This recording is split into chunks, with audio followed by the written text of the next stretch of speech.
Hello মিষ্টি বন্ধুরা, কেমন আছো তোমরা সবাই? তো প্রায় 100 বছর বাদে আমি তোমাদের সাথে একটা মেকআপ লুক শেয়ার করবো বলে চলে এসেছি। তো ভিডিওটা স্কিপ না করে পুরোটা দেখতে থাকো। চলো স্টার্ট করা যাক। শরীর অসুস্থ থাকার কারণে আমি বহুদিন ভিডিও করতে পারিনি, তাই জন্য ভাবলাম আর দেরি করা যাবেই না কোনোভাবে। দুর্গাপুজো তো চলেই এসছে নাকি, এবার তো মেকআপ লুকগুলো শেয়ার করতেই হবে। তো যেমন কথা তেমন কাজ। তো আজ আমি তোমাদের সাথে পঞ্চমীর জন্য একটা গ্ল্যাম মেকআপ লুক শেয়ার করব। ফেসে ভালো করে ময়শ্চারাইজার ইউজ করে নেওয়ার পরে আমি একটা প্রাইমার ব্যবহার করেছি, আর এখন আমি করছি কালার কারেকশন। রাতের বেলা না ঘুমিয়ে চোখের নিচে যেই পরিমাণে ডার্ক সার্কেল পড়েছে, তাতে কালার কারেক্টার ইউজ করা ছাড়া কোনোভাবেই দুর্গাপুজোর মেকআপ সম্ভব হচ্ছে না।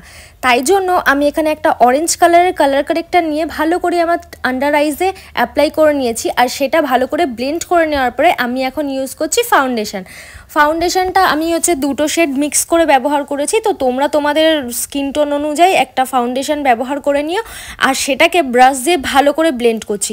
মনে রাখবে একটা কথা, ফাউন্ডেশন ব্লেন্ডিং কিন্তু খুবই ইম্পর্টেন্ট। যত সুন্দর করে তুমি ফাউন্ডেশনটা ব্লেন্ড করবে, তত কিন্তু তোমার মেকআপ লং লাস্টিং হবে আর ফ্ললেস হবে।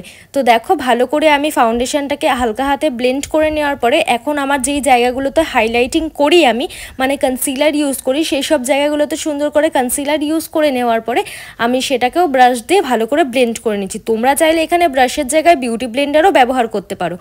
এখন কনসিলার আর ফাউন্ডেশনটাকে সেট করার জন্য আমি এখানে একটা লুজ পাউডার ইউজ করছি। ফুল ফেসে অ্যাপ্লাই করছি না আমি, কিন্তু যেখানে যেখানে আমার খুব পরিমাণে ঘাম হয় সেখানে অ্যাপ্লাই করেছি, আর আন্ডার আইজে ভালো করে অ্যাপ্লাই করেছি। এখন আমি আমার ফেসটাকে একটা সুন্দর শেপ দেওয়ার জন্য এখানে কন্ট্যুর ব্যবহার করছি।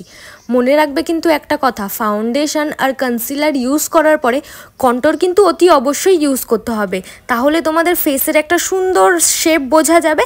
আর তা না হলে মুখটা পুরো আলুর মতো লাগবে, কোনো শেপে বোঝা যাবে না, পুরোপুরি গোল। আর হ্যাঁ, নোজ কন্ট্যুর কিন্তু কোনোভাবে ভোলা যাবে না। আর এখন আমার সবচেয়ে পছন্দের পার্ট, ব্লাশ। ভালো করে আমি আমার মুখে ব্লাশটা অ্যাপ্লাই করে নেওয়ার পরে সুন্দর করে ব্লেন্ড করে নিয়েছি। আর এখন আমরা করব আই মেকআপ। তার জন্য আমি ফার্স্টেই একটা আইব্রো জেল দিয়ে আমার আইব্রোটাকে সেট করে নিয়েছি। আজকের আই মেকআপ না একটু পিঙ্কের মধ্যে করব, তাই জন্য আমার ক্রিজ লাইনে ভালো করে একটা লাইট পিঙ্ক কালারের শেড নিয়ে অ্যাপ্লাই করে নেওয়ার পরে তারপরে একটা ডার্ক পিঙ্ক কালারের শেড নিয়ে সেটাকে ভালো করে ব্লেন্ড করেছি। এইবার একটা খালি ব্রাশ নিয়ে সেই দুটো কালারকে সুন্দর করে ব্লেন্ড করে নেব হালকা হাতে, আর আউটার কর্নারে একটা পার্পল কালার ইউজ করব, আর সেটাকেও কিন্তু খুব সুন্দর করে হালকা হাতে ব্লেন্ড করে নেব।